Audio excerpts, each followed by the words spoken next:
Vamos a intentar explicar de una manera simple y rápida el rectificador controlado de silicio, comúnmente también llamado tiristor.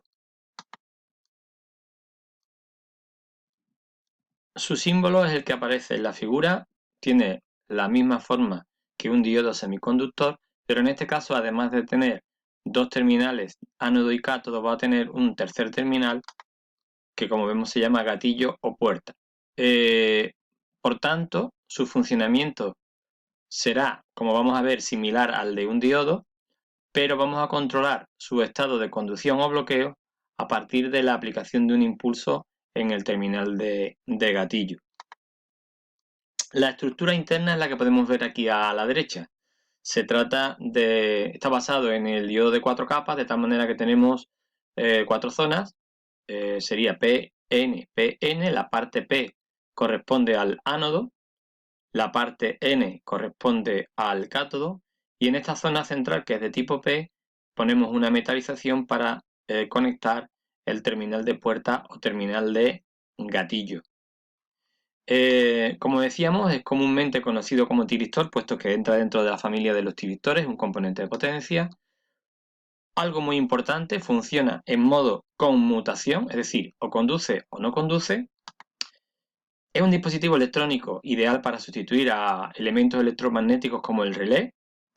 Es rápido, seguro y, por otro lado, al no tener contactos móviles, pues de gran duración, porque nos va a permitir tener muchas aperturas y además no hay chispas eléctricas por apertura o cierre de contacto. Y además puede controlar grandes intensidades entre sus terminales de ánodo y cátodo.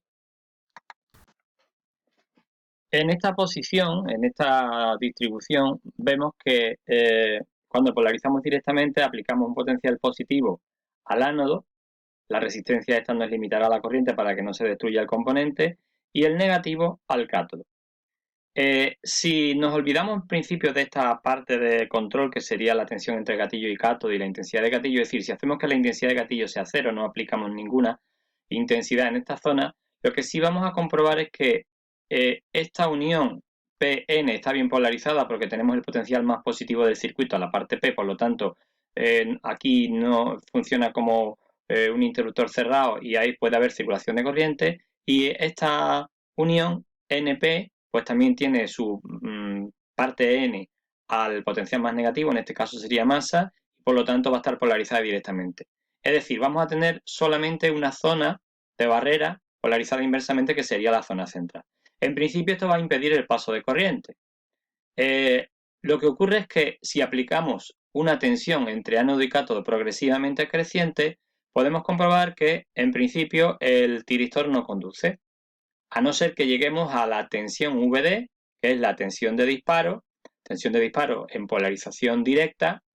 Normalmente una tensión que suele tener valores muy elevados, de cientos de voltios, 300, 400, 500 voltios. Si llegamos a esa tensión, se produce lo que se llama el cebado del componente, de tal manera que ya la barrera no impide el paso de corriente, y además se reduce enormemente la tensión ánodo-cátodo. Mirad cómo la tensión se hace muy pequeña, y la intensidad pues ya solamente quedaría limitada por lo que es la resistencia que tengamos en el circuito, por la carga.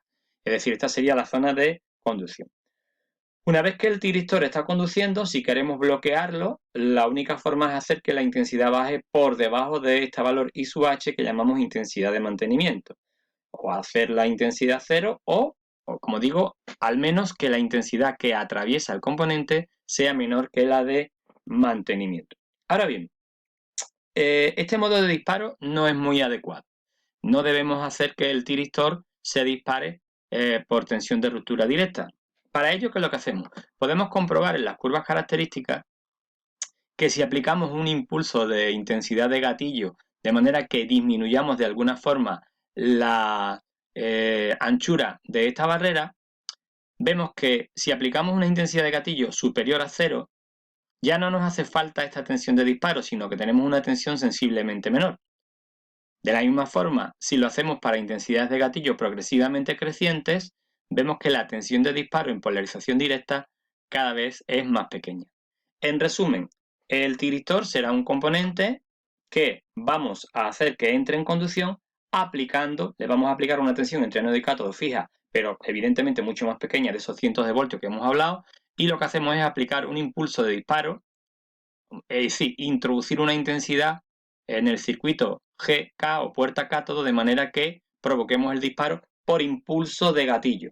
Controlaremos entonces la conducción a través de esta tensión que apliquemos entre gatillo y cátodo. Eso sería en polarización directa.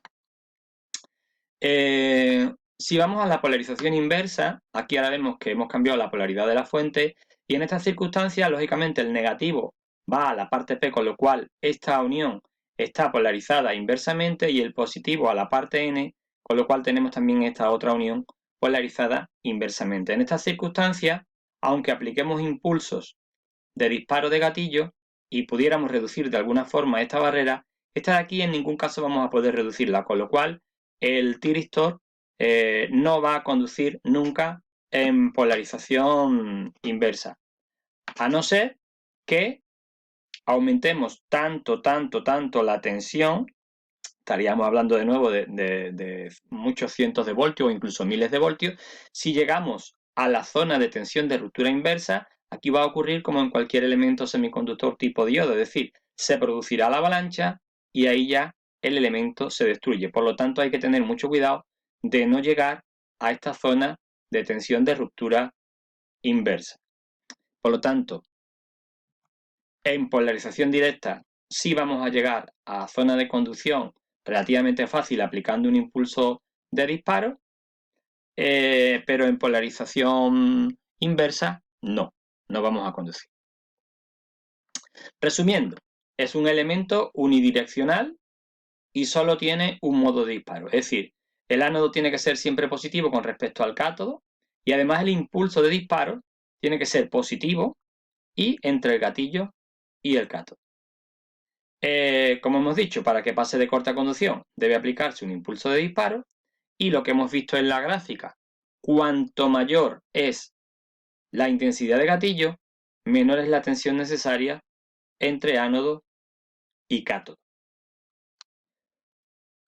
Además, como característica, ya lo hemos comentado, una vez entra en conducción, la tensión ánodo-cátodo cae a un valor de alrededor de 1 voltio y se comporta como un interruptor cerrado. Para bloquearlo, será necesario que la intensidad que lo atraviese descienda por debajo del valor que hemos llamado antes intensidad de mantenimiento y también, bueno, pues en el caso de que se polarice inversamente se comporta como un diodo, por lo que no conduce. Y si se llega a una tensión inversa demasiado elevada, se llegaría a la tensión de ruptura inversa y el tiristor se destruye. Vamos a ver ahora, en una simulación muy simple, el funcionamiento simulando en este caso un circuito marcha-paro. Lo que pasa es que lo vamos a hacer a través de una lámpara incandescente. Tenemos una alimentación continua de 100 voltios y una carga, en este caso es una lámpara incandescente de tipo resistivo con 100 voltios de tensión y 200 vatios de potencia. En un primer instante, bueno, vamos a empezar la simulación. En un primer instante, como veis, la corriente que circula es muy pequeña, sería una pequeña corriente de fuga de 213 microamperios, es decir, 0,2 miliamperios, es decir, una corriente prácticamente despreciable, y los 100 voltios de la alimentación van a recaer entre el ánodo y el cátodo del tiristor, de manera que lo podemos comprobar aquí en el voltímetro. Lógicamente, los dos elementos están en serie, con lo cual la tensión de alimentación será la tensión en la lámpara más la tensión en el componente de potencia, en este caso el tiristor. Claro, al estar bloqueado, es como si fuera un interruptor abierto, una resistencia infinito, toda la tensión se va a quedar en el componente de potencia y en la lámpara, pues la lámpara no se enciende y además no tiene tensión. ¿Qué ocurre si activamos? Yo lo voy a hacer en este caso con un conmutador de tal manera que voy a pulsar 2 veces para que veáis que una vez que hemos aplicado un impulso y justo en este momento ya la lámpara está encendida, en el tiristor se queda pues prácticamente la tensión que se nos quedaría en un diodo en conducción, algo más de 0,7 voltios, nos está marcando 752,9 milivoltios. Con lo cual prácticamente la mayor parte de los 100 voltios van a estar en la lámpara, y si dividimos la potencia entre la tensión nos daría unos 2 amperios y nos está marcando 1,983. Lógicamente no llegamos a los 2 amperios, que sería el cálculo total, porque sí es verdad que algo de tensión, aunque sea en una mínima parte, menor al 1% en este caso, se nos está quedando en el tiristor.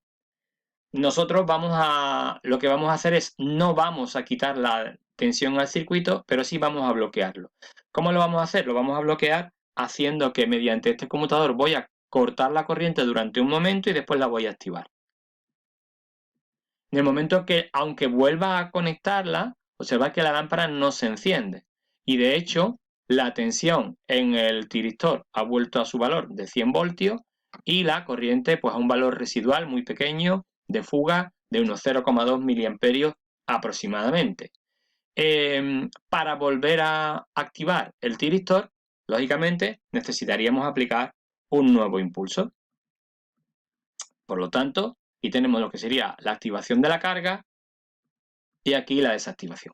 Hay otro tipo de dispositivos que estudiaremos en otros vídeos para que veáis otras aplicaciones, tanto de disparo como de modos de bloqueo y aplicaciones en temporización o rectificación controlada y demás, pero eso ya lo veremos en otros vídeos.